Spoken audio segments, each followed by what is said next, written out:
Welcome to our very first video of By the Numbers. I'm so excited to start these videos. Let me know what you guys would like to do a data-driven dive into when it comes to the college experience.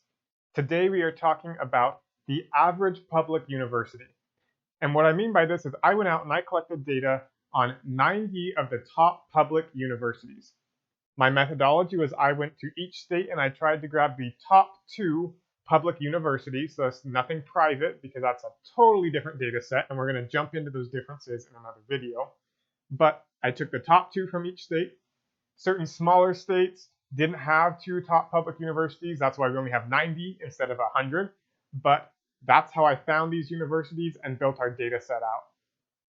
There are 4 groups of data I want to look at today. The first being cost, the second admissions, the third student body, and the last one student outcomes, by which I mean things like graduation date and salary. So definitely stick around for that last one because it will have the biggest effect on your future. So without further ado, let's get into it. The first thing I want to talk about is cost. This is one of the biggest factors of your education, and this will be the biggest financial decision that you will make probably until you buy a house. So this is very, very important, and I want you to know what to expect so you can make the right decisions. So first, let's look at in-state and out-of-state tuition costs. For an in-state school, for a school where you were paying in-state tuition, the average cost in these 90 universities was a little over $12,000 a semester. For a school where you are paying in-state tuition, the average cost of these 90 universities was $12,000 per year or $6,000 per semester. If we contrast that with a school where you're paying out-of-state tuition, that average cost was over $30,000, which is more than 2.5 times more expensive. So before you go to that out-of-state school that you've dreamed about for a long time, think about, is it worth paying 2.5 times more than you would at an in-state school? Now, that isn't the only cost to consider when you go to college. And especially for your freshman year, you're probably going to be living in on-campus dorms and even have an on-campus meal plan. So those costs are really important to consider for at least 1 year. Across these universities, the average for that was $11,777. So while it has that 777, you might not have hit the jackpot with these dorms because that is a hefty sum and it's much more than you're going to pay living off campus and buying your own food. But it is a great way to ease into the college experience, and I do talk about whether or not dorms are worth it in videos in my College 101 playlist, which I will link to right here. The last thing, and this is kind of a wild card, but a lot of universities also have estimated expenses for things like books, travel, car, anything else, and most of them came in somewhere between $3,000 and $4,000. The average was $4,500. I think that's probably a little high. They were trying to pad their numbers, and it all is up to you and what kinds of things you're going to spend money on outside of your tuition, rent, and food. So if we add up all those together, you can see that we can compare in-state and out-of-state total costs per year and see what they add up to.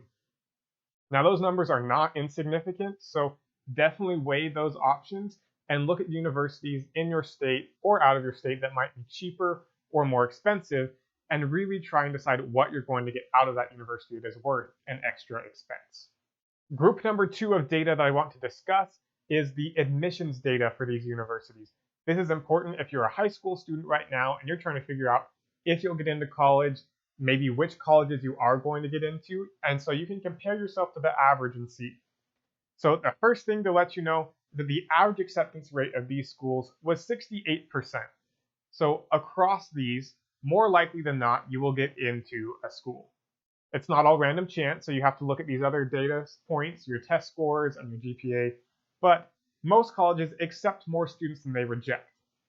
What I found through this data was that obviously the higher ranked a school is, the lower their acceptance rate, but that was really more of a thing with private universities than it was with public universities. So let's look at the statistics for the students who were getting accepted. The average SAT score for an accepted student was a 1235 out of the 1600 for the reading and math sections on the SAT. So what this means is you have to do pretty good on the test, but you don't have to be a super high score to get accepted into a university. It's about 77% of the points. You can think of that as like a C plus, or it's about like a 27 on the ACT. And if we look at the numbers on the ACT, it's pretty well in line with that. The average ACT score of an accepted student was 26.25. So a little lower than we might have expected from the SAT score, but kind of in the same grouping or family of test scores. And if you look at these universities for which tests they accepted, almost every university accepted both tests, but there did seem to be sort of university or regional preferences. And so there were 38 schools that preferred the SAT, 39 schools that had more people submit the ACT, and 10 schools out of the 90 who had a pretty even split, about 50% of both. So in the end, it doesn't really matter which test you take, but it might be worth looking into the statistics for your school and see which one other students are taking or what they prefer to see. And before I go any further, I do want to give a shout out to the place where I got all this data from. It's an awesome website called collegesimply.com, and they have data for all the universities that I looked up. There were only a few where they were missing bits and pieces of information, but overall it was very consistent. So when you're doing college research, it's important to get data from the same place. Otherwise, they can be taken with different methodologies from different data sets. So doing it this way, I was able to compare apples to apples, and I suggest that you do the same when you're doing your own college research. Now, the last thing about admissions to look into is GPA, and the average GPA of an accepted student was a 3.59. So that's somewhere between a B plus and an A minus sort of range, maybe half A's, half B's, if you're just on an A-B system. So that's kind of what you expect from a typical student. However, the range on this usually was plus or minus 0.3 or 0.4 GPA. So if a school's average was 3.4, a 3.0 to a 3.8 might be pretty typical. Now let's move on to a typical student body demographic. Again, all this data came from College Simply. The first thing is that the average student body size for a public university is 28,680 students. That's a lot of students.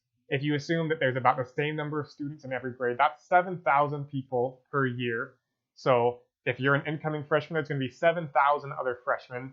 If not more, things are usually skewed early on because people might switch universities or drop out or whatever. So maybe 8,000 or 9,000 students might be a typical freshman class.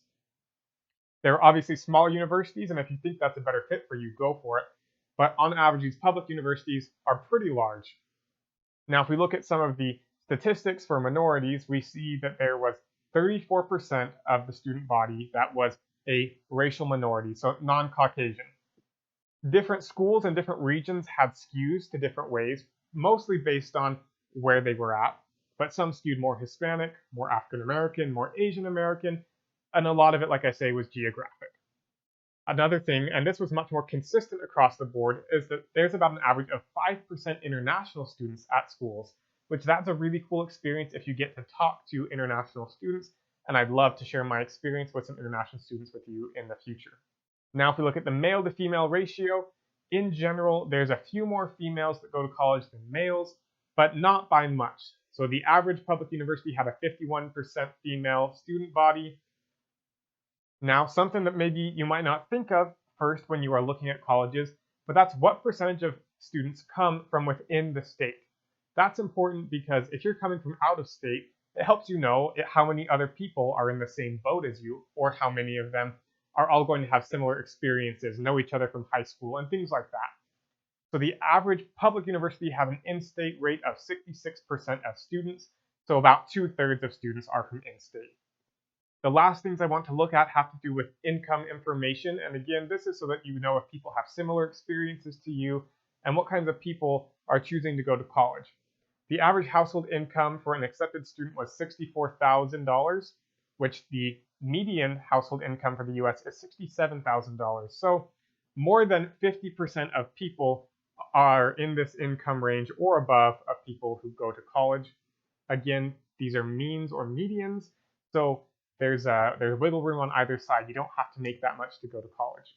In particular, because the other statistic I have is that on average, 26% of students received some portion of Pell Grant funding, which is a grant or money that you get that you don't have to pay back based on your family's household income.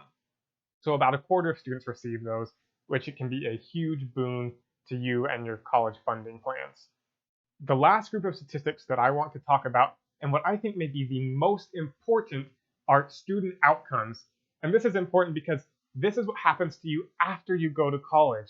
This is the reason why you went to college, hopefully, that it's going to help you have a better career afterwards.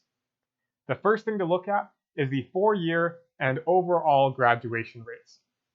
The 4-year graduation rate is only 39%. So when you're running numbers about how much school is going to cost, how long you're going to be there, chances are you're not going to do it in 4 years.